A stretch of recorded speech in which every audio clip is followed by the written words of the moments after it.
Okay, welcome to the Stellify podcast. And today I'm joined by someone with a first-hand story unlike any other. And that's Moni Aksdal, a former international teacher, but is still a teacher in the UK, whose dream opportunity of working in China turned into a dystopian nightmare.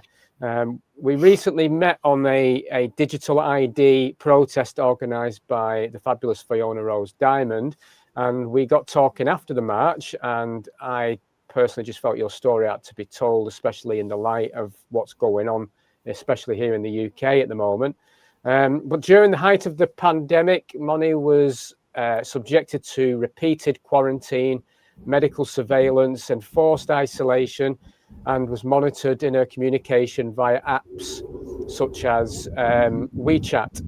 And Moni recently sent me some blog posts written in real time, which documents her psychological journey through despair, anger, and ultimately clarity and defiance. This story really, though, is a warning to the rest of us, because what Moni lived through in China is a foreshadowing of what many fear is coming to the West under digital ID and biosurveillance. So I'm delighted to have Moni here to break the silence and share this reality and what it could mean to us in the UK if digital ID goes like the Chinese model. So welcome, Moni, to the podcast. I appreciate you being with me. Thank you.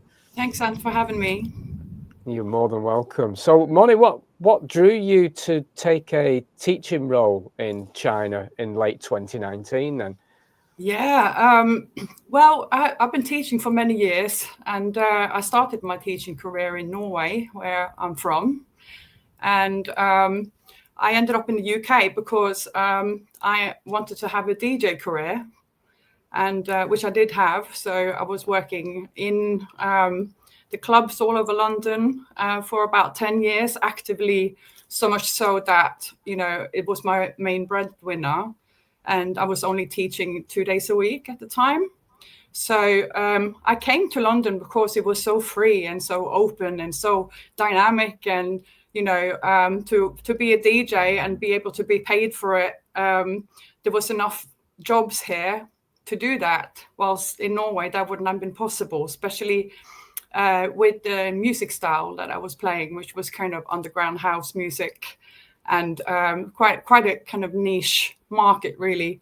Especially in Norway, you wouldn't get a lot of opportunities to play out. So I rose to the opportunity to move countries.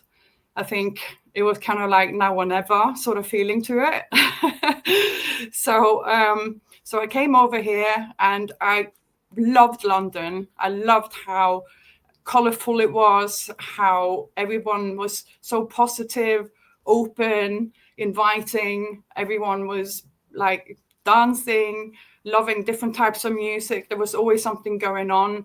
It was such a good place to be for a creative head like myself. And I felt that I could really, really be myself here. And but I always love traveling, and I always like to kind of dig a bit deeper than just kind of tourist surface level sort of traveling. So I had ended one job here in London, which was a little bit too much for me. It was in secondary school, and the behavior became a little bit too much for me. So I interviewed for a role in Shanghai, and I got it straight away, and was basically offered it in October 2019. And then there was these 3 months of just paperwork, getting this and this officially stamped and accepted. And it was very, very heavy to get all of the paperwork right, the visa. And, they have vigorous vetting program to teach abroad in China. Much more than other countries. So obviously I already knew that China would be quite, more strict in many ways. But for me, it would just be a new experience and new cultures and, learning new things. And, a wonderful way to do it is to actually do the things you love and teach the things you love. So I teach art and graphic design and photography.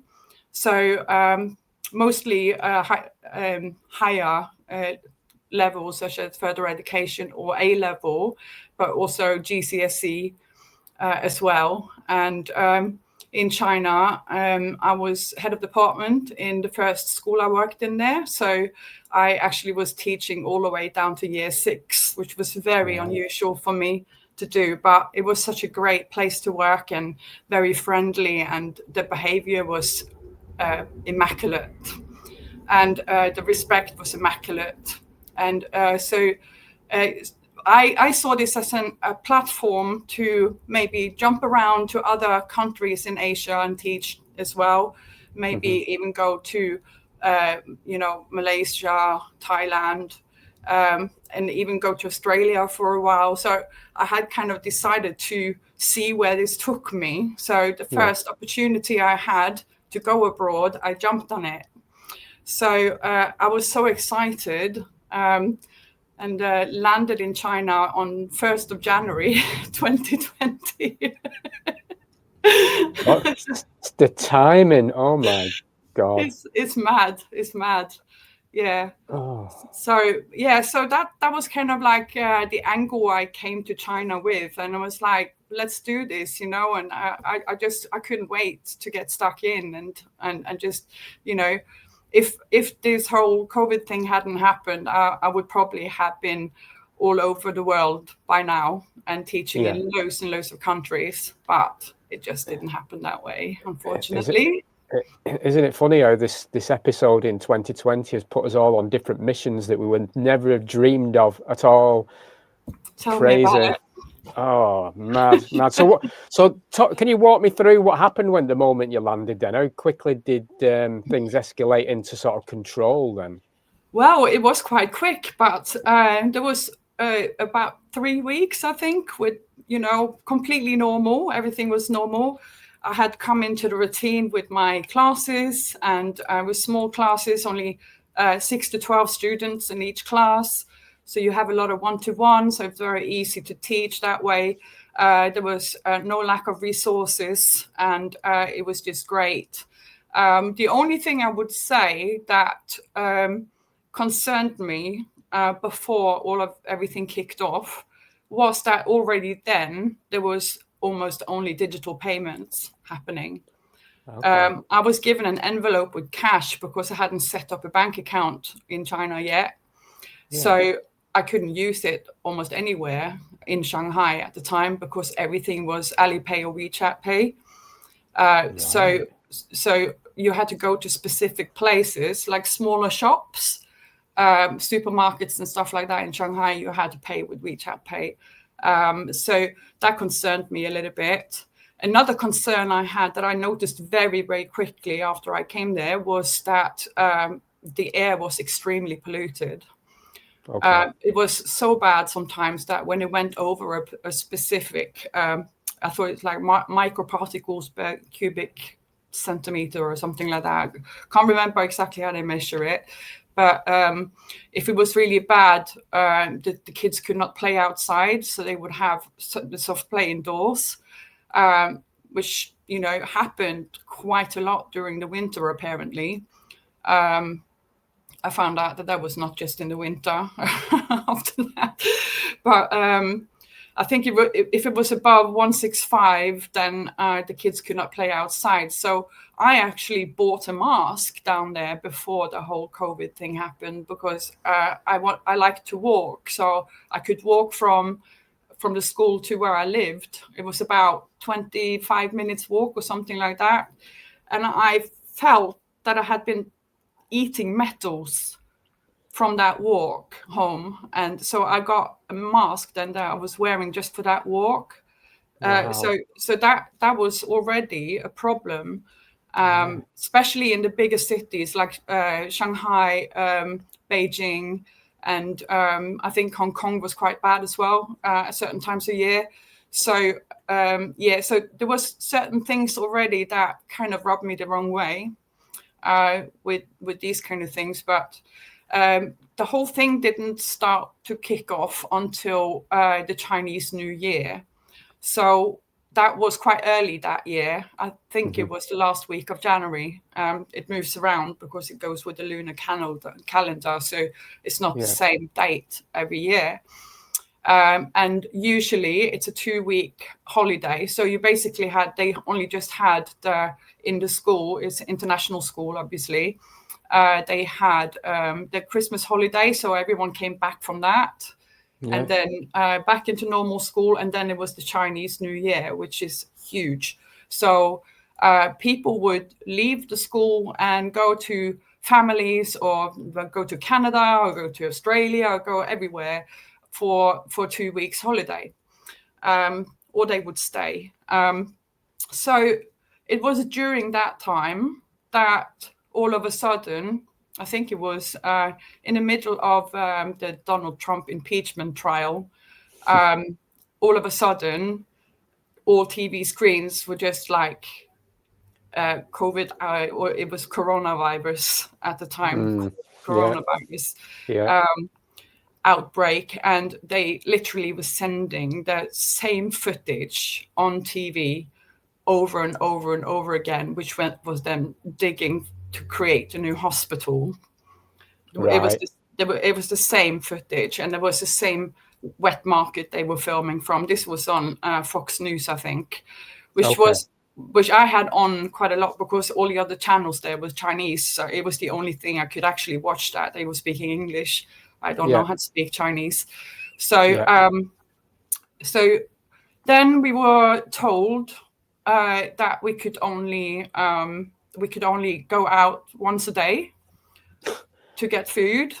And so that happened immediately, out of the blue, boom, like that. And so we were only allowed one exit per day. And in China, there is very few places you can live where there isn't a guarded gate to get into a compound. Really? So, wow. So it's only more out in the sticks, in the farmland and stuff, that you have more independent living. But even there is like a main gate to get into that area, if that makes sense. Right, okay. So people always know where you are and when you arrived and when you left. And, obviously, if you have your phone with you, you're being tracked all the time. And there's cameras everywhere. So you're just being tracked for every single move you do. And, it's like, it might not be a problem, but if you are doing something that they are not pleased with, it becomes a problem. So because everything you do is on record. So so we were allowed only once out per day. I was making a lot of artworks at the time, because I was just sitting in my room. It was quite a small apartment, so it was more like a bed sit. It didn't have a sofa or anything, so I had to sit in the bed to sit down, And so it was quite lonely, and I didn't know a lot of people yet and things like that either. So it was, the whole thing was very strange. And then I'm getting a phone call from my school saying that because they had closed down everything, the embassy was also closed. So I couldn't get the extension on the visa that I needed for the rest of my stay. So they had to fly me to Hong Kong. So I obviously thought that this would be easy, and just go to Hong Kong, be there for a couple of days, get the application done, and then come back. So I left all my stuff in my apartment there. Okay. I only had like a weekend bag with me, and the laptop, which was the laptop that belonged to the school. I left my personal one there, so I didn't even have my personal laptop, only the school one. Right. So I went to Hong Kong. Hong Kong was not locked down in the same way yet, but they had done the scaremongering enough. So people were lining up in long queues that went all the way down the street, around the corner, to go and pick up masks. And I was like, there's something going on here. This is like, I'm not buying it. I'm not buying it. Yeah. So 5 days in Hong Kong. I had a great time because there was hardly anyone out. So I went to the Hong Kong island on the ferry and just went to Four Seasons, had some drinks with like 5 staff and me. You know, so I made the most out of everything. I always do. Yeah. So I was just waiting for the result, and then I had a message saying that I would not get my visa because they had detected that I had opened a Chinese bank account. So so if you have a bank account, you're not a tourist, so you're supposed to work. So my visa was meant to be made from a tourist visa to a work visa. I see. Okay. And the school was meant to do that for me. So they do that a lot because sometimes it takes much longer to get the work visa, but usually there's already an indication in documents that if you have passed everything already with the vetting and everything, they don't have an issue with transferring into the work visa. So, but because I already had a bank account, they said it was dubious intentions, so they had to send me home. So they sent me back home to the UK, and I was still working for the school, so I had to teach online in the middle of the night, in the middle of the day. What a mess. 24/7, because my kids, they had gone all over the world, to Canada, Australia, America. They were all over the place. You know, this is international school for very, very rich kids. So they would have, we're talking about parents who owns hotel chains and stuff like that. So yeah.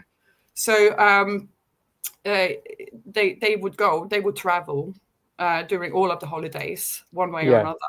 So I had to cater for year 6, year 7, year 8, year 9, year 10, year 11, year 12, and 13 to create exhilarating classes online on Teams in art, where they had hardly any resources to use to create. Wow, what a challenge.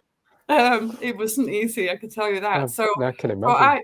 So I had to do that from here in London, and then I had already been offered another role in another city in China that was I was going to go back. The first role was only for 6 months, so I was looking for something to start in September again, to go back. I didn't know how long this was going to last, did I?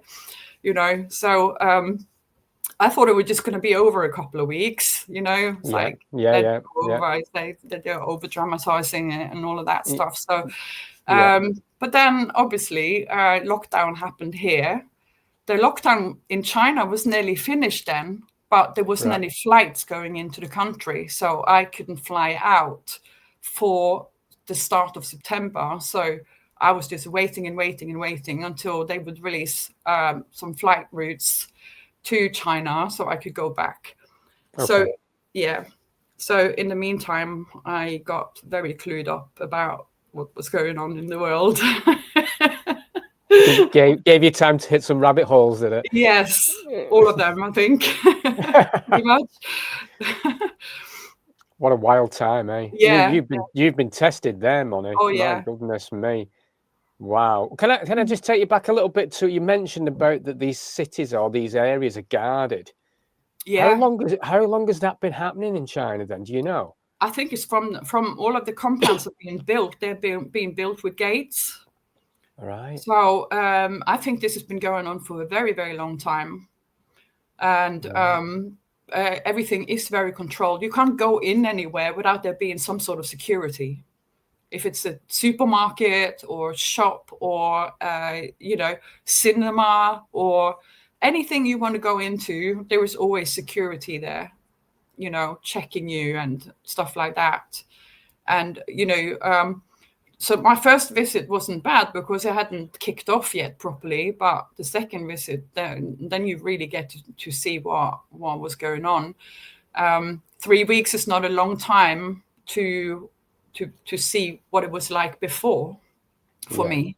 So the before and after, my reference from before is very slim compared to the after reference.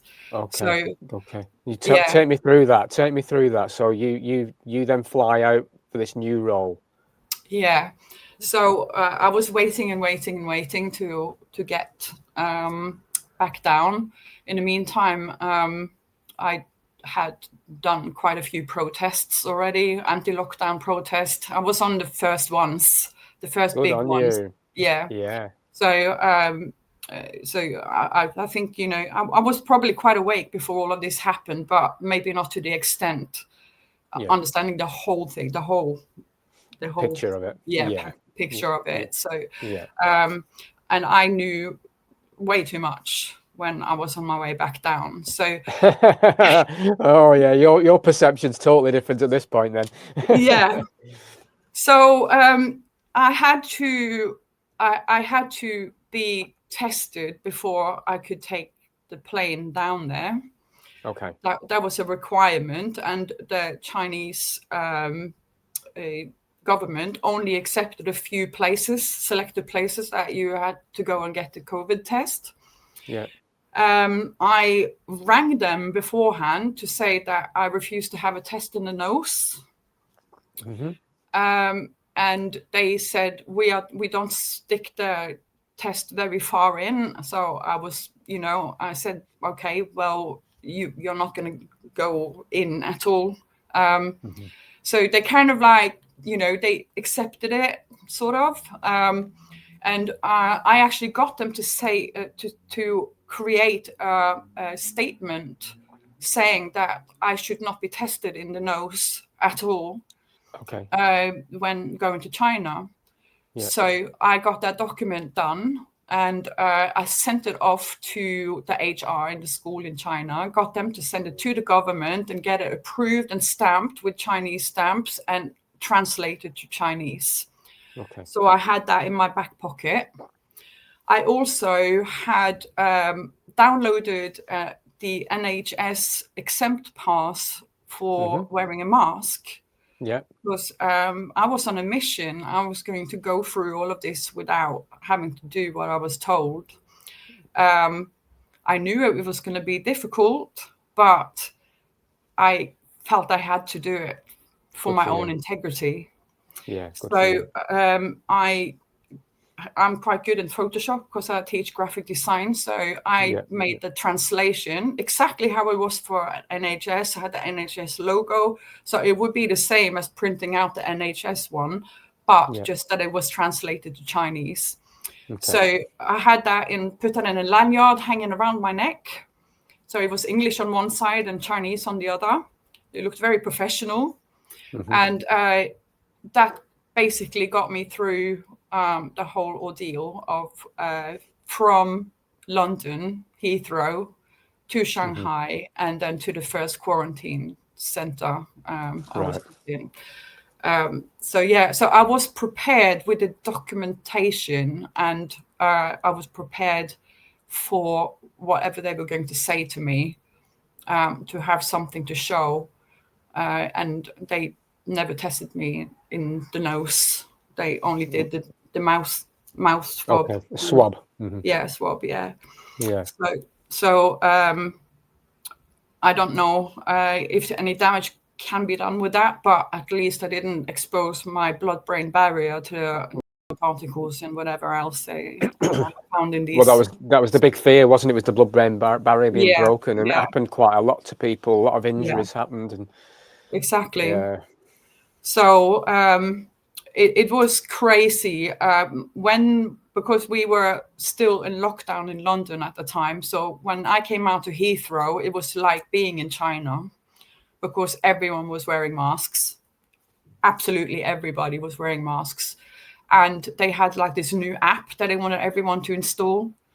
Like the health app sort of thing that you need to. So if you had been tested, it should say there that you had didn't have COVID and stuff like that. I refused to install the app on my device, and so we did it online instead. So you fill it in, and then it can be viewed or printed or something. I can't remember exactly the ins and outs of it now, but the whole thing was new. This was the first flight going to China after God knows how many months.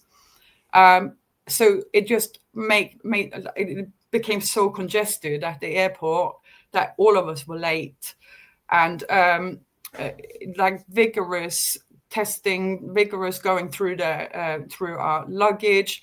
Everything was different to a normal like flight that you're used to. And on the plane, like I had never seen this in my life before, that a huge percentage of the passengers on the plane was wearing hazmat suits. Crazy, yeah. I was reading your blog and it's like, wow. I know. Crazy. And goggles and shields and masks. Wow. Some of them had 2 or 3 masks on top of each other. The panic was just insane. Crazy. And I'm coming in there with nothing on and smiling at everyone. Nobody could smile back. And I was sitting next to this guy who just sat like that the whole 12 hours on the plane without taking anything off. It was terrible. You know, breathing in his own bacteria, lapping his own healthy. Sweat up. Yeah, so lovely. Healthy. Baking in his own crap. Yes, and I could smell it. Oh, joy. Yeah, it didn't stop that. It didn't stop that wow. bit. Horrible. Brave though, you are very brave, because that's I mean, I love that, because I did the same going to Sicily. I had to go to Sicily. My real father passed away, and I managed to get a letter to be allowed into Sicily for one day when it's after the jab rollout, actually. So you had to, the green card was in operation there. But like you, I was the only one without wearing a mask. Yeah. Walking around the streets, it's like, what is going on here? Like in England, there was more resistance. So in China, I can imagine, because they've been kind of like this for a long time anyway, haven't they? So they have been the most slow cooked frogs in the world. I think, you know, and it's happened over such a long period of time that they are so used to being told what to do that they're almost waiting for the orders rather than saying, hang on, this doesn't make any sense. What a they horrible don't even ask questions, you know. And you also have the fact that, you know, here it's here we are arguing left versus right and blah blah blah. Whilst there is no left or right. There is just totalitarian regime. You know, it's the CCP. You don't. There is no election. You know, you just have someone who is in charge of everything, and you just have to accept it. And this has happened over a long period of time, and there has been opposition against it several times, but it's always been flattened out. So you know, it's gone too far. It's gone way too far there. And you know what concerns me is that at some point in the Chinese history, there has been a point of no return. Before that, there was still a chance to change things or do things differently or stop it. Whilst now it's not. It's gone so far that you don't have the opportunity anymore to say no. Something will happen to you if you do. I think that's a very important point, Moni. Yeah. Where we're at right now, that's such an important point. Yeah. This is our opportunity now to say no before it's too late. So this is why I'm so glad you're here talking to me, because this is such important information, first-hand information that we Westerners won't generally see what you saw. Exactly. I think it was a very unique time to travel to China, and a lot of people have been working in China. I know a lot of people who's worked there and loved it, and you know they've had the best of times going everywhere. You know, there's quite long holidays. It's very easy to go to neighboring countries and you know explore. And I've heard so many fantastic stories, but like it was a very unique time for me to go back. I could have chosen to not go. But I felt that I needed to go. There was something in me that... It's mad how this is happening, isn't it? Yeah. Why are we doing this to ourselves, like, Moni? I know, why are we doing this to ourselves? Someone's got to do it. Someone's got to do it, you know. Yeah, And I exactly. was like, the other people who traveled down there with me from the UK, they were all following the rules. They were all wearing the masks. They were all doing the test. They had children crying at the airport because there was blood coming out of their noses after they had the swabs. It was horrendous. And coming down to the Shanghai airport the second time, having seen the beautiful airport once before, it was there was like these huge walls that would just direct you from a checkpoint to another checkpoint to another checkpoint. And I can't even remember what they checked you for, but it was papers, and there was health report, and it was, that you needed to have the COVID test again, even though you had one 2 days ago. It was just absolutely horrendous. And there was no shops open. You can go and buy a bottle of water. Hell no. You know, luckily I took with me 2 bottles of waters from the plane, and they lasted me all the way till I got to the quarantine center. And that was like 5-6 hours later, you know. Wow. And you couldn't leave the airport on your own accord. You couldn't just go out of the airport and book a taxi, you know. They would drive you directly to a quarantine center. You couldn't go, like, even if you were Chinese there, you couldn't just go home if you lived in Shanghai. You would have to go and be quarantined. There was no choice. You were ushered into buses. They were talking to you like you were a criminal and that you were actually very sick. You know, they were treating you like an actual prisoner, that, you know, without having any crimes done. So it's just that experience of being spoken to and treated like a criminal for no reason. That really hit hard for me, and not being allowed to move or go anywhere, have to eat the food they give you. You have no choices at all. Everything is decided for you. So, you know, this just can't happen here. I think there's enough resistance here against all of this that I think we still do have a chance. But seeing what it's like to live in a society where this is happening, and, you know, you're being shamed if you're doing anything against the government.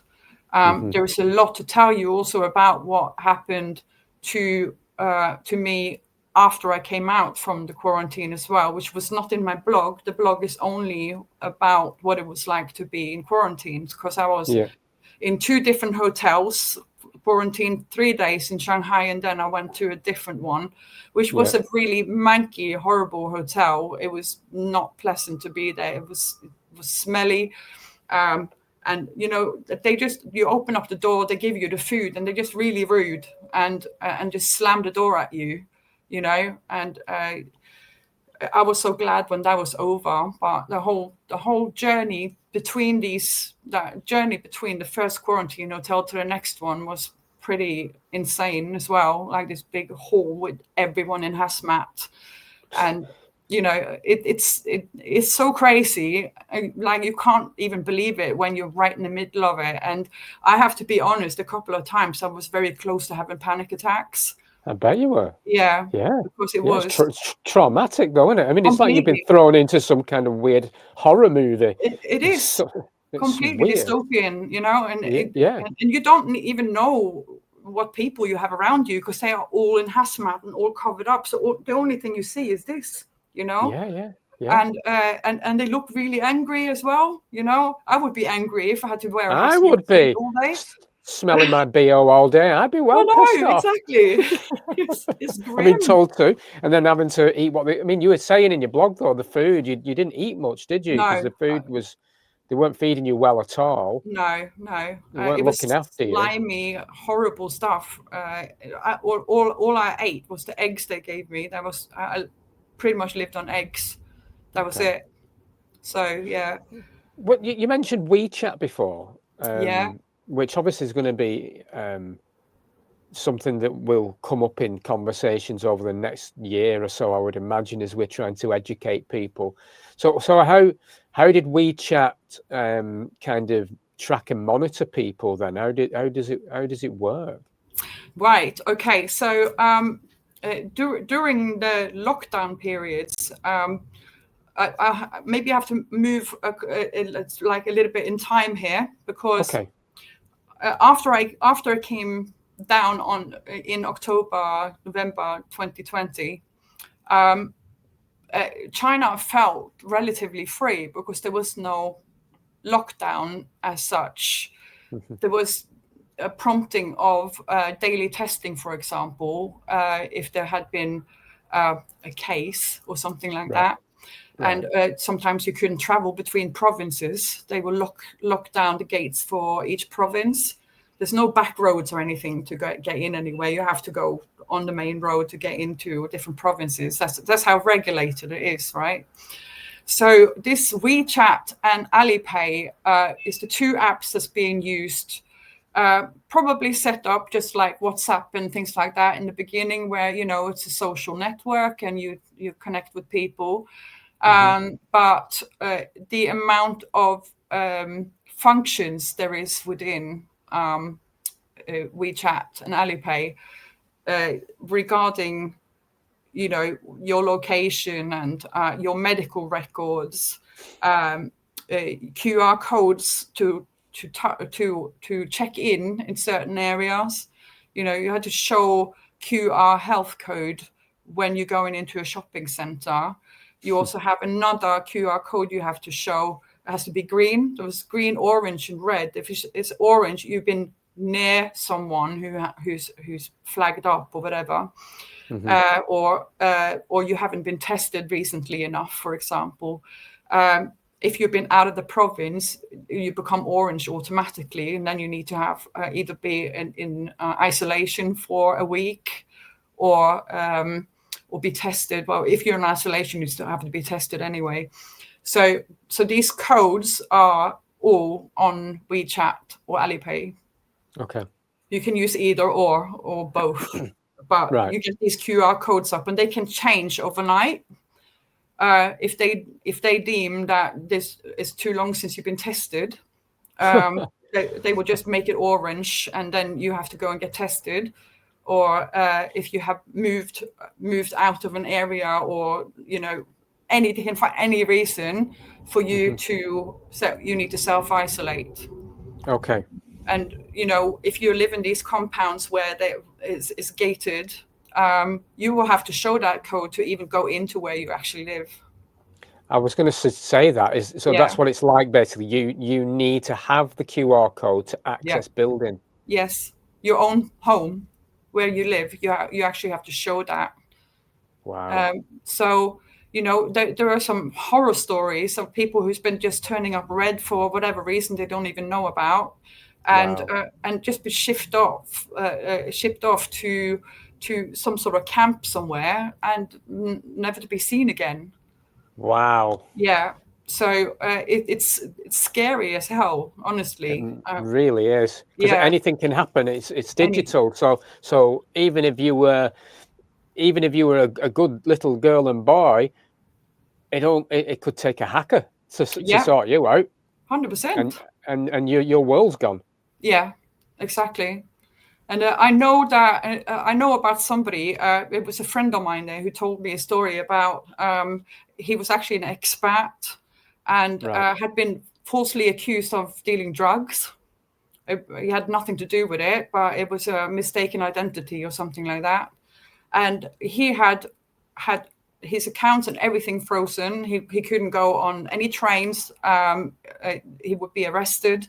So he had been able to get away and get off the grid. And so he's living somewhere on a farm, like far out in the farmlands. He can't leave the country, and he can't stay within the system in the country. Nobody actually knows how. Like, nobody can contact him, but that's what he had to do.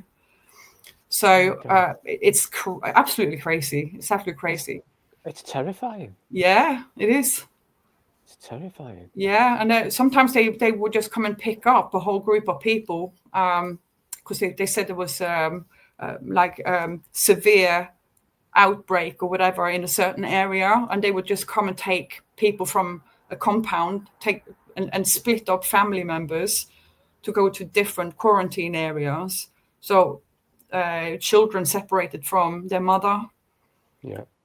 And they're not telling you when you're going to be let out.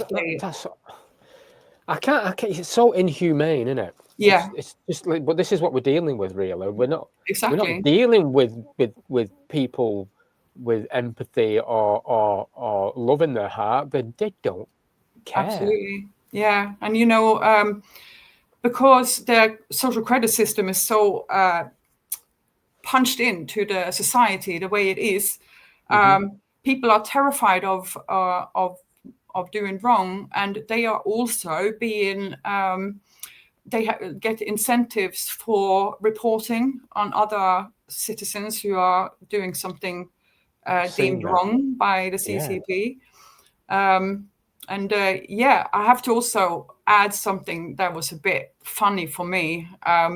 When I came out from the quarantines, I finally was taken to where I was going to live in my new role.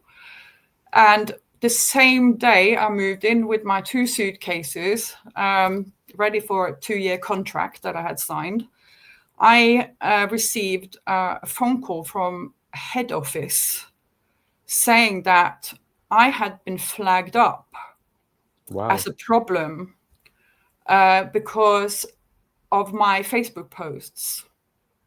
So my Facebook post had flagged up because obviously the whole of 2020, all I did was research, and everything I found I would post, about COVID and about the upcoming vaccine rollout, all of that stuff that I looked into and understood very early on was, what it was. And I'm not going to go into it too much. But because of all these posts on my Facebook, and funny enough, because I had been to China already, I knew that I needed to install VPN on all of my devices to be able to use WhatsApp, for example, Facebook, all of that. You need to use VPN to be able to use in China because they are actually illegal to use. Yeah, WhatsApp and Facebook, I know for a fact, are illegal in China. And also, actually having VPN is illegal for Chinese people, but not if you're an expat. So there's that's really interesting. Yeah. And if you want VPN on your device, you need to put that onto the device before you go to the new country or into China, because you can't install it when you're there. So that's so luckily I knew about this before I went. So I had like several devices with me, all installed VPN on them. So I could kind of like hide myself a little bit there, but I don't know why I had flagged up, but maybe it was my defiance already with the testing, the masks and all of that. Obviously, someone has reported it or whatever. And so head office said that if I wanted to stay and work in the country, I needed to delete every single post from Facebook. And I needed to get on it straight away, and I needed to inform my superior when the job was done. Otherwise, they would pick me up and send me home the next day. Well, me personally, be like, well, send me home. After 2 weeks in quarantine, I was like, do you know what? I'm not going to go home now. No, I understand. That's so crazy, though. I mean, would they surely not checking your Facebook posts? Well, they were, and I don't understand how they done it, because I only had friends being able to see my posts, not friends of friends, or there was no public nothing's encrypted, is it? Nothing's secure, nothing's encrypted. This is what's important for people to realize. Exactly. That, it's digital. It's open to these people. They will look at your stuff. They guaranteed. They will. and listen to you. The back end of a lot of these apps are created in China anyway, so they know exactly what kind of tools they need to dig in, to check your background and everything. So, like I said, they know everything you do. They know everything. It was the most insane health check I had to do as well when I finally got out. It was 2 whole days. Right. They probably have all of my biometrics and all of everything. They tested absolutely everything. And that obviously go onto your health section passport thing. Yeah, health passport, which you have through Alipay or WeChat. So nothing. Well, you will see this because you've seen this there. You can see where this is going. Obviously, I can. Yeah. Did you, while you were there, did anyone else try to resist or speak up? Were any rebellion? Did you recognize anything while you were there, or was it you were so quarantined and isolated? Or was just everyone just accepted online? It. Everyone just accepted it, and I also got quite alienated by some staff because it was a boarding school, so we were quite close. It's quite a closed environment. For speaking up about certain things, it's like you can't do that here, and towards summer 21. I knew this was coming, that people were going to start getting jabbed. So I needed to I had my partner at the time help me to go to my GP and get a document from the GP saying that I didn't want to have the Chinese vaccine because I couldn't read what the ingredients was in Chinese. There's too much room for misinterpretation. So I used that as a reason to support me not having it. And they accepted that, and they had it stamped and translated by the government. So I dodged that bullet as well, which was hard work, and it was like proper lastminute.com as well. That'd be scary, that. Yeah. So everyone was just signing up, going. They were like put on buses to be driven out to take the jabs that day, and came back and had taken it. I think it's Innovac, it was called, the one they had in China. I haven't seen anyone becoming sick from those afterwards, though. Like everyone that I know who are still there, they have been fine health-wise, or relatively fine, not having serious heart problems or turbo cancers and all of that sort of stuff. So I think maybe there's some other ingredients in that. It hasn't been as catastrophic as you have seen here in the Western countries. Yeah. So, but anyway, I'm glad I didn't have it and fought against that. So all the time whilst I was there, I had one ally within the company that sort of had my back, and who let me know as soon as he heard anything about this and this is going to happen. There's going to be a rollout. This is what they're going to need from you. Can you get this? So he knew that I was the only one in the whole school who said no to these things, and he was supporting it. He was supporting me. So I had some good souls that have been looking after me, almost without me knowing about it. I didn't know everything that he had done for me until after I got back to the UK. Wow. Especially for my journey back. He was pulling some strings to get me out of trouble. So I'm forever grateful for that.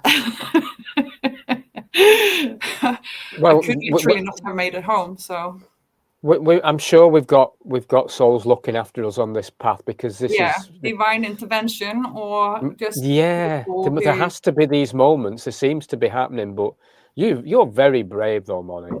Thank you. Very, very, very, very brave. It's funny, it hasn't felt like I was brave when I was doing it, but when I'm looking back and actually had a look at the blog as well, because actually written in time when that was happening.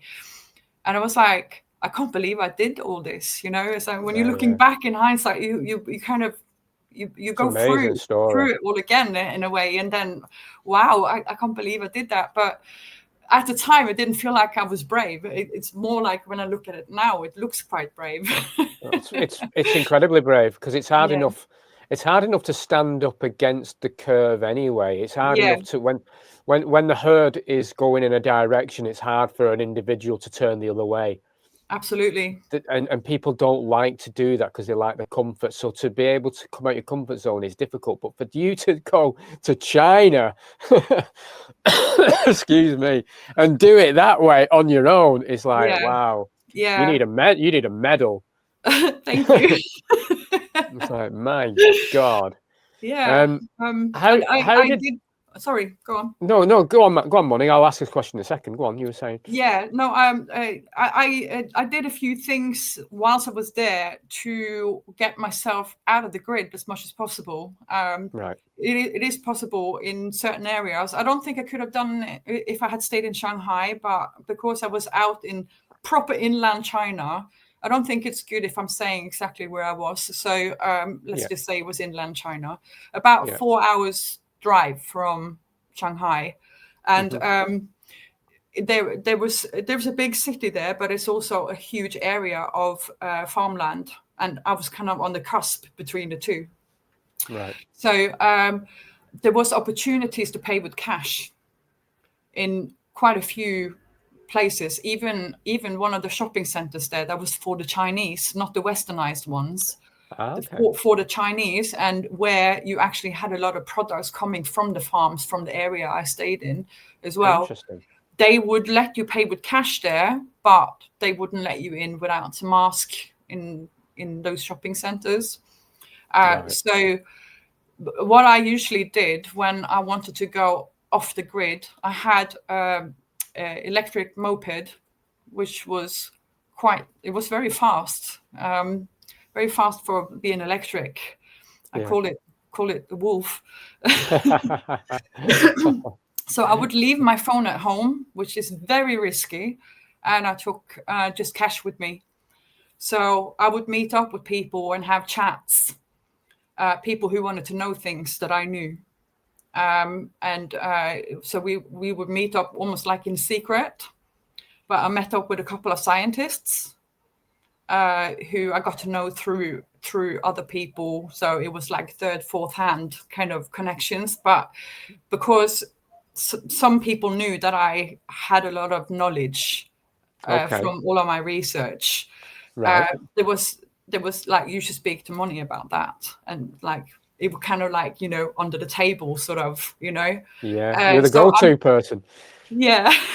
So I would meet up in a park, just go and buy a coffee with cash, and just sit, by a lake or something like that and have a chat, away from trees, because the trees always have some sort of recording devices in them. Oh my God. Yeah. Oh my God. So you can't see it anywhere. So like, sit far away from trees or any like big rocks or anything like that, because there's recording devices everywhere. So like, I kind of knew places which would be good for these kind of things. And I shared some very useful information to a couple of scientists there that I think maybe kind of, woke them up a little bit and made them look for things. Good. Well done, you. So I'm not going to go into anything in detail about that, but I did talk to people. Planted seeds. Planted some seeds, yeah, for sure. That's one of our big jobs in this crazy world at the moment. Yes, planting it is. Seeds. So yeah, well done you. That's fantastic. So since then, I paid with cash for most things. Oh wow! And trying to get everyone to do it here as well. Please pay with cash. Why are you not paying with cash at this stage? I don't get it. If you don't, it's like, convenience really that important? It, like, children doesn't even know how to give change back or any. They don't know how to deal with money, physical money. We need to train them to use money again. because you don't want to have every single purchase you've done in your whole life on record, because every single thing you do buy is on record if you're paying with card. So, or, at least just buy things that you're okay with having on record, You're getting these people, though, at the moment I'm reading on sort of social media, well, what's the problem? Because you've got nothing to hide. Nothing to hide. What's the that problem? one. So, what would you say to someone who said, well, I've got nothing to hide? Do you want to be told what you can eat each week because you have exceeded your carbon footprint with too many sandwiches with meat on it or whatever, because that's what you bought from Tesco's that day, from a locked-in fridge that you have to do facial recognition to open to get your product out? You have had too many burgers. Now it's time for salad for you because your health report is telling you that you had high blood pressure last week. So this is what is in the pipeline. So if you got nothing to hide, you will start to hide things quite quickly. If you are getting into a system like this, you will start hiding things all of a sudden, because you're going to be told that you can't do this and you can't do that and you can't travel here and you can't travel there, and you have used up your allowance for how many pieces of clothing you can buy that month, or under the umbrella of climate change or carbon footprint and all of the other hoaxes they're trying to thread down our throats. So that's what I would say to them.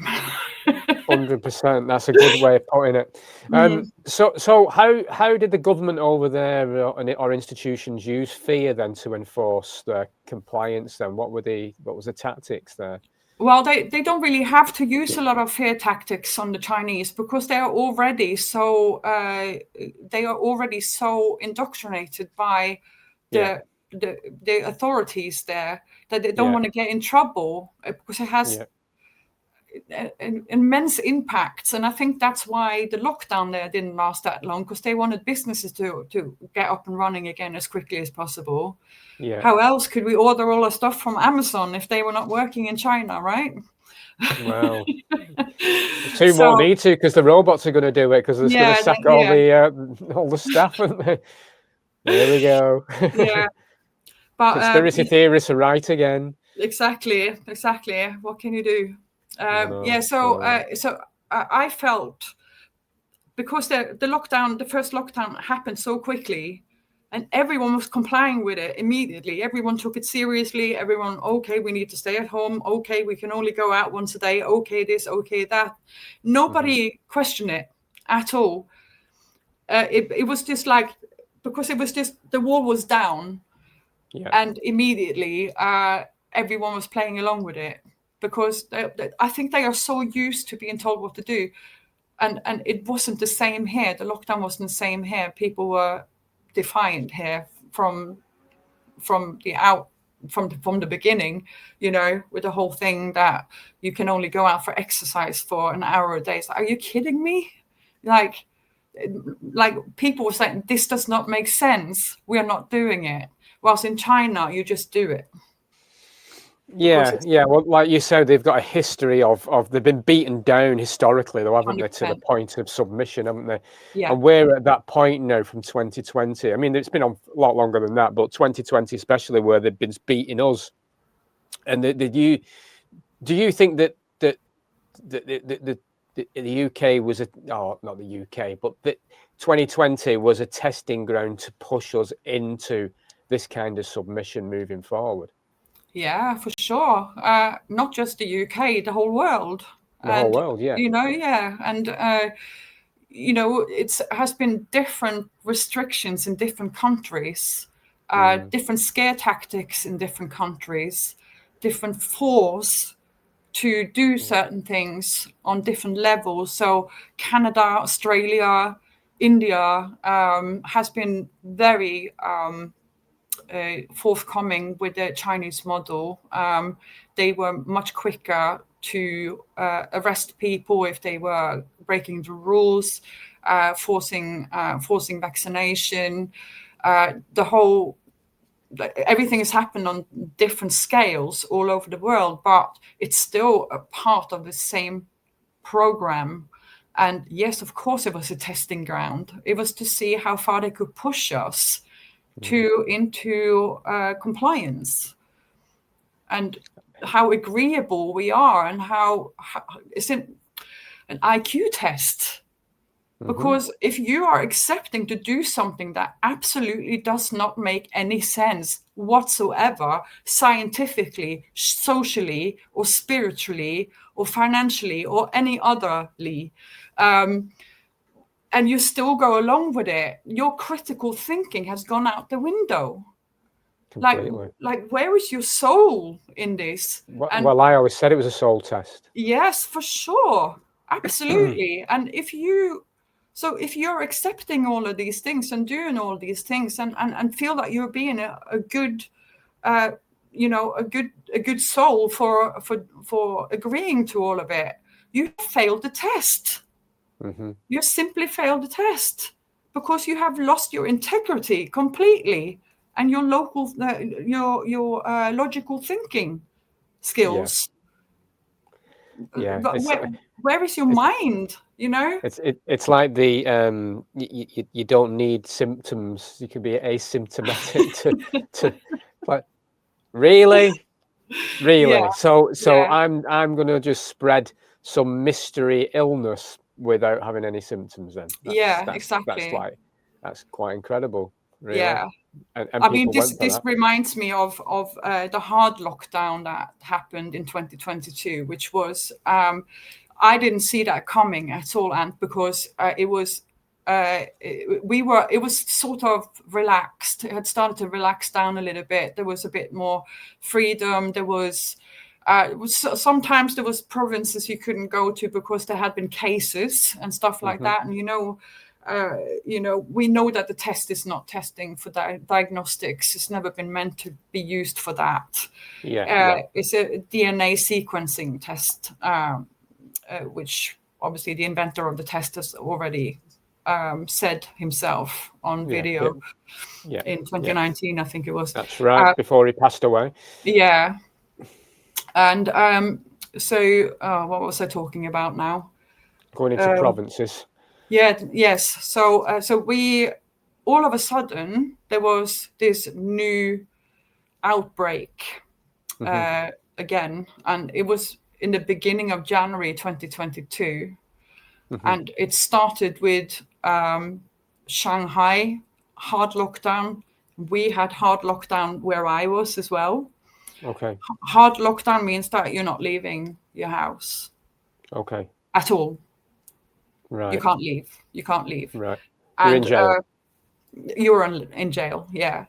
And for most people, this meant that they could not go out and get groceries. So they would run out of things to eat. And this lasted for months. Some of these apartments that people live in the high rises in China, most of them are 34 floors. There's some shorter ones, but that's normally the height the highest ones go to. I think there are higher ones than that in Hong Kong, but it's a lot of floors. I myself lived on 29th floor. It's very high up. Everything is very small down at the ground. And obviously, when you live in on the 29th floor, you don't expect anyone to come in and look in your window. Of course not, no. The only view I had was a big lake and a river. It was beautiful because I was in more landly area. Yeah. So one day I came out of it. We were in hard lockdown. I hadn't left my flat for several days because I refused to get tested. You had to get tested every single morning at 5 a.m. in the morning downstairs if you were to leave the compound to go and work. So I refused to get tested, so I didn't go to work. I was isolating instead. So then I came out of the shower, and all of a sudden I see a drone like hovering outside my apartment. Wow. And it was just hovering there. And I was like, what the F, you know? And from curtains in front of the windows. And I was like, what is going on here? What's going on? So that what they were checking who was home on each floor in the evening to see who had come home from work and to make sure they were ticking the boxes.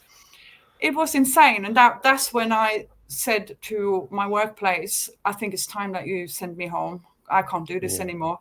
I'm teaching online. I can see the school from where I live. Yeah. I know my students are locked in there. They can't leave the school either because they can't go to where their parents are in different provinces. It was horrible. And what I learned from friends who were still living in Shanghai at the time, they were starving to death inside the compounds. They were screaming out the windows. People were jumping out of the windows to their death. Not just because they didn't have food, but because the honor they have to take care of their families. Some of these apartments, one floor will house children, parents, and grandparents. So the way it goes there is that the grandparents look after the kids whilst the parents are out working. Mm-hmm. So they are their babysitters until they start school.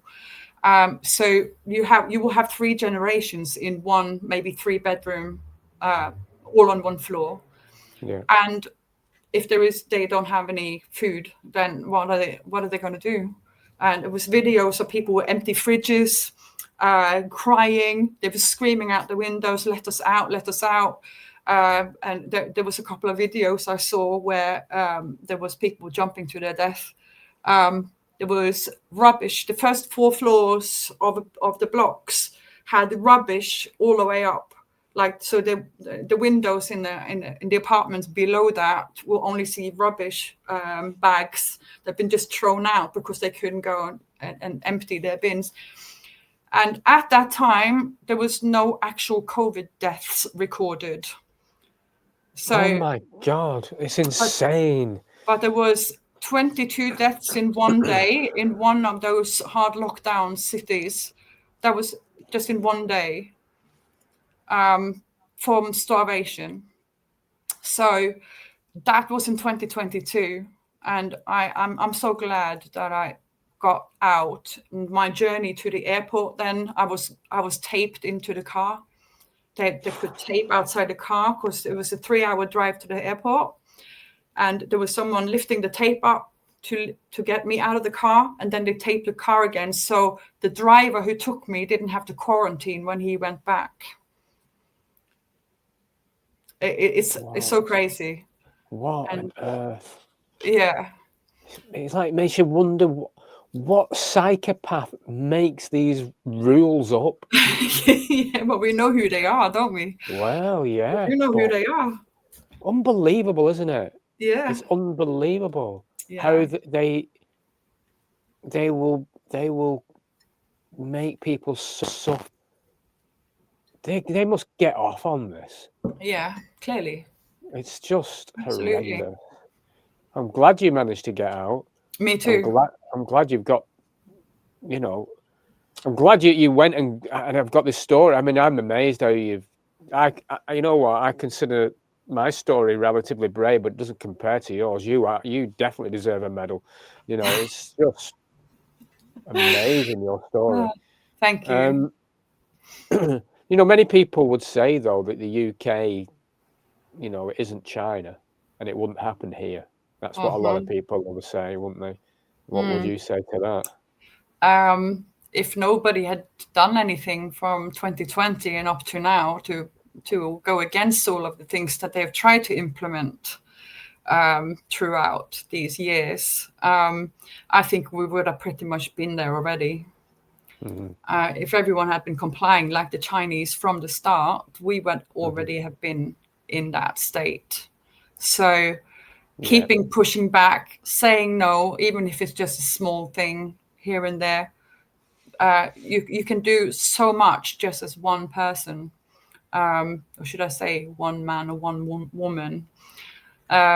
Do what you can to pay with cash, say no to registering anything, biometric IDs, Any prompts to install apps that has to do with your biometrics, say no. Say no to be tested, say no to get vaccinated, because that's a part of the programming and the biometrics. Just stay away from anything that's trying to put any of your credentials on record. You don't know who has access to these things. You don't know who can control these things. You don't know who can hack these things. And you can sit there and be without anything all of a sudden, and you don't know what the hell happened. So, but I'm glad that there has been as much resistance as there has been from the very start. All of this is connected. The digital ID is connected to the COVID and to the jab. And we all know this now. We all know that this is common knowledge, that all of it's connected and it's all programmed or planned by the same people, the same organizations. If you don't know about these things now, you really haven't been looking. Or been looking the other way on purpose. So I'm proud that I have been a part of saying no from the start in both countries. To protest in the beginning was very, very hard work. There was hundreds and hundreds of police. We were kettled. It was violent. It was scary. And we still did it, and we came back and did it again the next time, and it started to grow and grow, and that was obviously against lockdowns. It was against vaccine mandate for doctors and nurses. It was against vaccinating children under the age of 5, or it's been also helping people who has been injured by the vaccines and bereaved, who has lost people because of vaccines. We've been helping them to have a voice. All of these kind of things matters. It matters to say no. It matters to push back, and matters to tell people what you know, even though it means that they might not like you. I am not here on this earth to be liked. It's not about that. The bigger picture is to protect children. All children needs to be protected by all adults.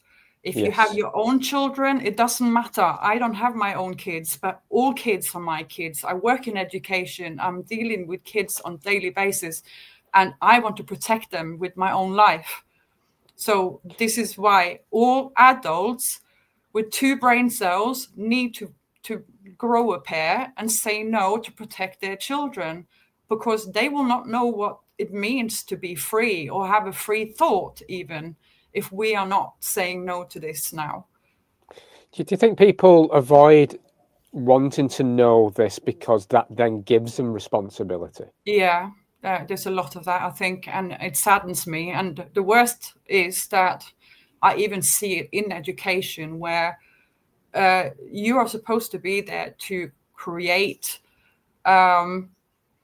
individuality and being able to think for yourself. It shouldn't be indoctrination. It should be enlightenment. It should be your own personal journey should be celebrated in education system. Not ticking boxes for what you know and what you don't know. Most of it's lies anyway. So the education system has to change completely. But there's a lot of people who just takes the easy way out, just like, oh, it doesn't matter to me, in the flow of things. Doesn't matter to me if I don't have anything to hide. That's a typical one. The thing is that they are helping. They are the agents in the matrix, right? They're turning agents in the matrix. As soon as you are criticizing anything that is the current narrative, and you're criticizing it, they go against you and protect the system that is imprisoning them. And I find that very cowardly. Yeah. Like, as an adult, you have a responsibility to know things, to investigate things, and find out things, to be able to protect the younger people in our society who are maybe not able to do that yet. Well, So people are if we chickens. don't do it, if we don't do it, Moni, nobody else is doing it. Exactly. And now's the time. There is no other time. No. This is it now. Yeah. We have. I had a meeting last night. I had a gathering. The first one. I used to have a pub during 2020. I think I told you briefly. Yeah. So we used You to do refused this to lock regular down, didn't you? gathering. Yeah. So and we lost everything at the end of it. But we had a regular gathering. We used to call it Truth of Tuesdays, and I had the return of that last night in the same village where our old pub still boarded up, but we used a different pub last night. Okay. And because I thought I'm just going to go back to the same village that called me a super spreader for 2 years. Anyway, we went back there last night. I'm full of a cold, so I'm like spreading my germs again in the village, Whatever. But anyway, there were but 50 people showed up, which was lovely. That was really nice. Awesome. I mean, it was a fraction of what it used to be like, but this will grow. Definitely, it'll grow again. Yeah. And I think this is when I was saying to the group, I said, this is it now. It's all right us meeting now and having these socials, because this is important. This is good for our well-being. Yeah. But we've got stuff to do, because if we don't do something now, we'll never ever get the opportunity again. Exactly. So now is the time for us all to unite and put a stop to this before it's too late. 100%. It's like everyone is saying this is the hill to die on, and I feel I've been on a lot of hills over the last 5 years. And I feel very strongly about this particular hill myself, because I have seen what it looks like on the other side. Exactly. And I can promise you, nobody here wants that. Nobody here wants that. Do you see parallels then between the China's mandatory tracking through the WeChat kind of health codes and then the UK's push towards this one login? Yes. Do you see the parallels of that then? That's 100%. Yeah, because everything's in one place, which means that authorities or people who are deemed to be authorities will have access to anything to do with your health, like anything to do with your expenditure, about how you travel, even like socially, because but you go into certain events and stuff, and then you're paying with digital currency, so it's going to all going to be logged. Everything you do, and it's going to be logged. So of course this here is exactly the same. And what happens as well is, like, when they got you in their clutches, they can start changing things exactly how they want and just change the rules to whatever they want to change it to. So, if they are claiming a state of emergency, like countrywide emergency for some reason or other, I said in another interview a couple of years ago, it was 2022, that they are going to do a climate change lockdown or whatever, like that you can't go out for a drive on a Sunday, for example. You use your quote. These kind of things, it's like they can switch you off. They have already done it in Canada during the truckers' protest. They've just switched off people's bank accounts. Yeah. So of course, if this is happening, they can switch you off from travel. They can switch you off from your from food. They can switch you off from everything, and you are out of society completely, and you don't have the rights to anything. So yes, all of this is connected, and they try to launch, obviously, what was it called? What was the app called in 2020 that they're trying to? Oh, it was the health pass thing, wasn't it? The health passport, was it? Something. I can't remember the actual so wording of it, but they spent 30 track and trace. Track and trace. That was it. Yes. Yeah. Yes. So they try to do that. Then obviously it didn't work properly because it hasn't been developed properly, and people didn't want to do it. So already then, that early on, people already was refusing to do it. And I remember already in 2020, I would go out with a burner phone instead of a smartphone at the time, so I couldn't install any app on it. So they tried it. They tried it then. It didn't work because I don't think the infrastructure was completely developed, and also too many people woke up too quickly to it as well. But yeah, it's definitely a parallel between all of there's mini apps inside the apps. So one of them has, if you don't have that green QR code, then you can't do this this other part of the app, and then you can't do that part of the app. I see. So it's kind of sectioned into several different things, but it's all under one umbrella, which means that whoever wants to have access to it has access to it. So your whole life is out in the open. It's insane. Does the social crediting system link into that in terms of the programmable money then? Is that how that works? Yeah. It's almost like it's a point scoring thing. So if you, for example, if you're reporting on a neighbor who has maybe taken the trash out on the wrong day or something like that, stupid things like little things, or drove too fast or anything, they will just they will get some credit points for reporting on someone else, and then the person they have reported on then will drop points. So if you drop this and this many points, then you will be locked out from going on trains, for example. They would just decide you can't go on trains for, and you don't buy paper tickets on the trains in China. It's all digitized. So yeah, they're just making it up as they go along. It's like, it's like, it's weird, there's connections that you're not allowed to do this because you did something completely unrelated. You know what the mad thing is, Moni, as well, we recognized in 2020 that people will dob in their neighbor.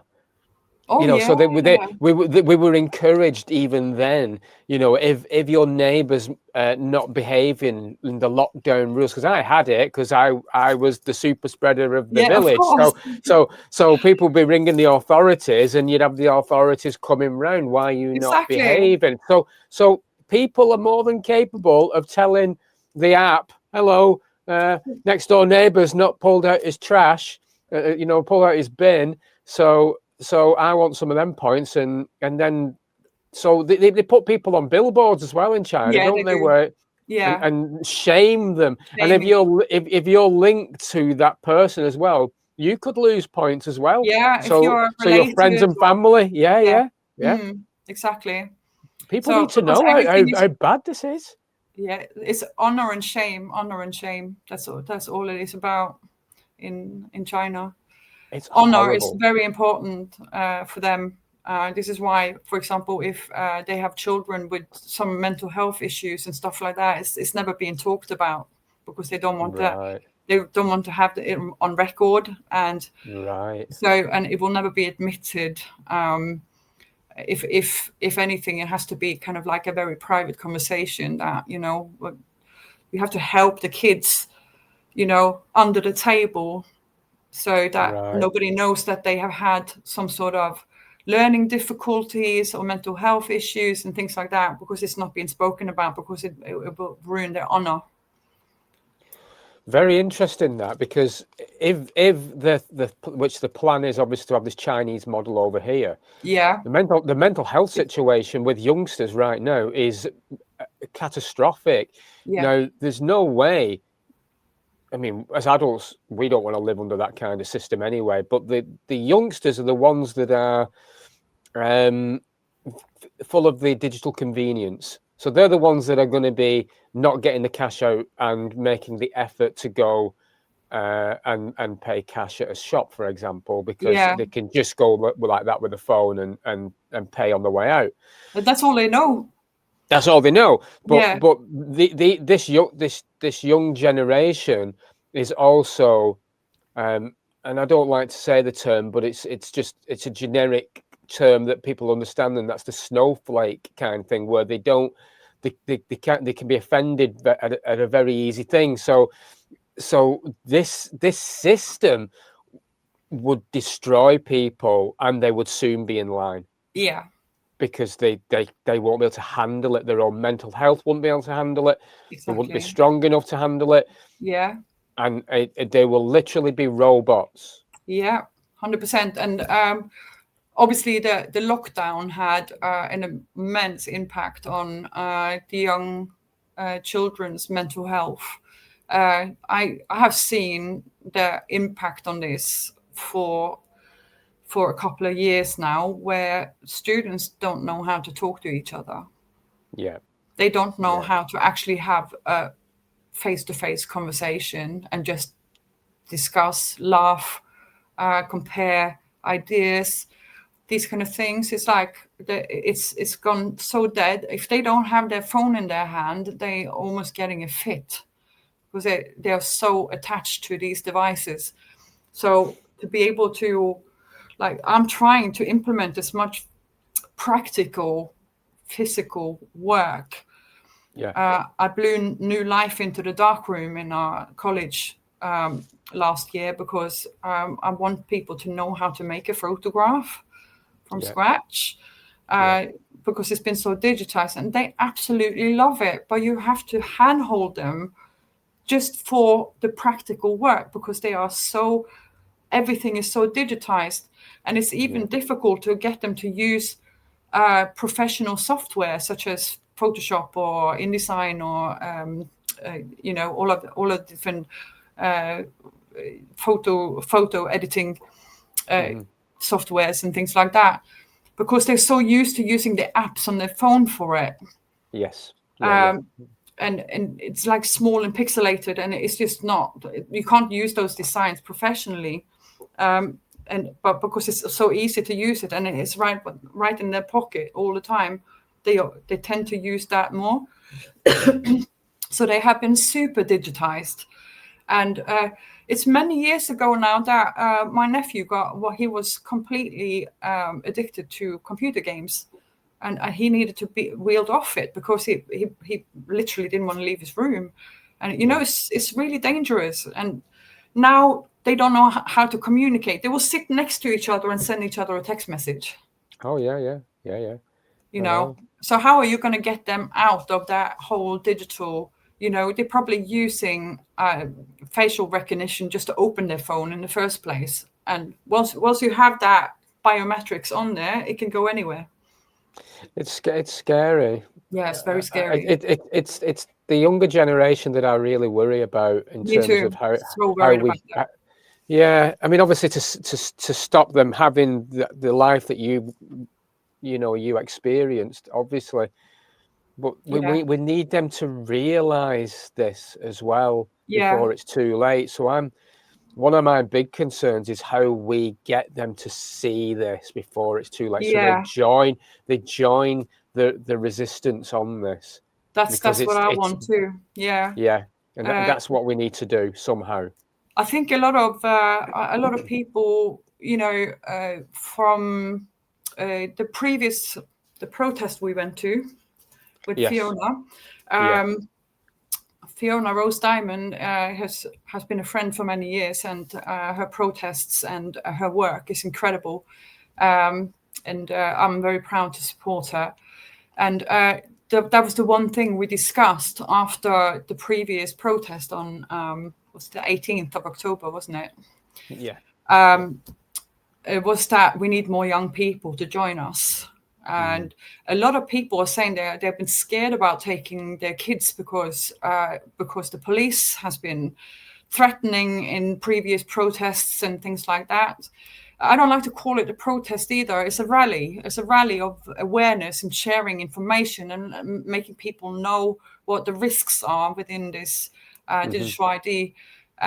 And I was glad to see there was a couple of young people in our Yeah, crew for the first they were, time. yeah. That was fantastic. I hope that they will kind of, generate some more young people. But we need people, especially teenagers, from 12 up to 19, 20, because they can get younger people to understand. They can speak to the younger people. So to get more young people involved is a very good thing. So I think that is our next task now, is to try to find someone in our community, in where we live, or within the truth movements, to get them to involve more younger people to come along, because there's no dangers in doing this now. It's just the right thing to do.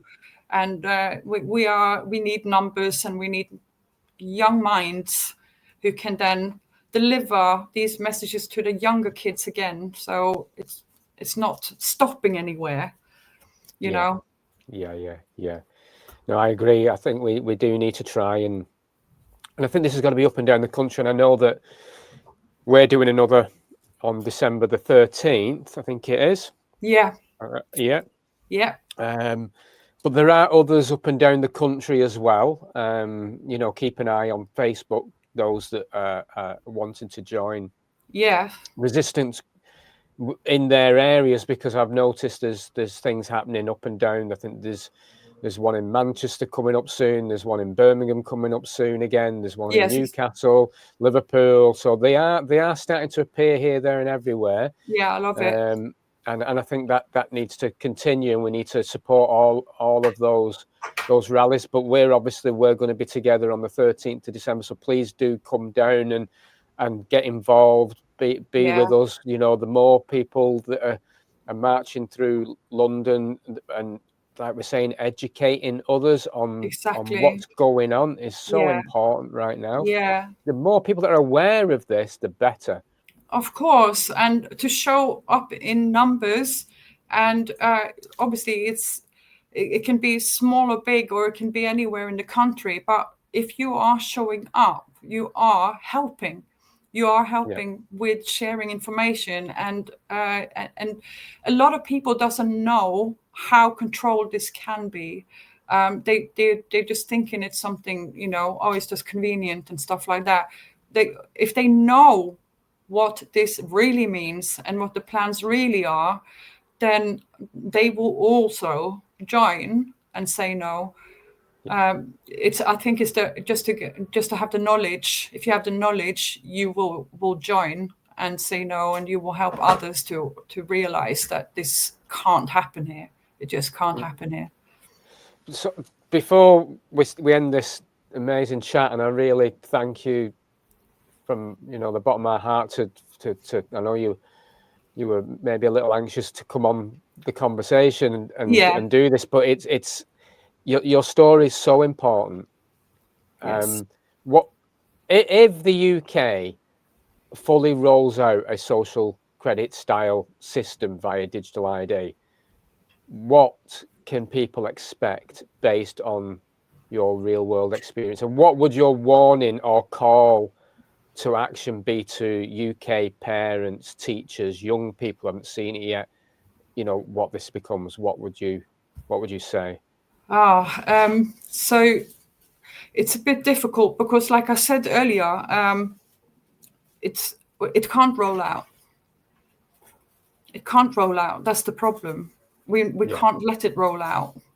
So I remember I went to a protest, and I don't know if you know who Chris Sky is, but he has had a lot of speeches and talks in rallies and things. And I went up and asked him a question, and I said, what do you do when it has gone as far as it has in China, where you're locked into your apartment block and can't leave and don't have access to food? And his answer was, don't let it happen here. So I didn't feel he answered my question, but it's the same thing I'm going to say now still. Because we can't let it happen. If it happens, we are screwed. We're screwed. Then we are in China. So it just can't happen. We need to stop this, and we need to put up all the walls against it. Stop being convenient. This is not convenience at all. It's 100% control over your life. Yes, exactly. And like we've said, this is the only time now.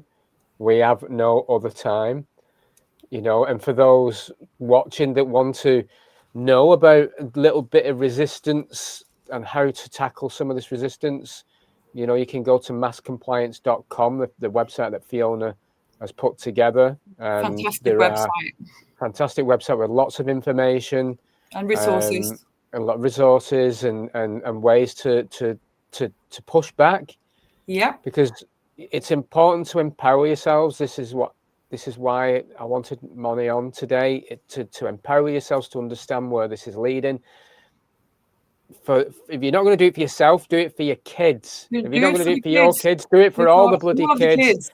Because they're going to be slaved. They'll be robots. Exactly.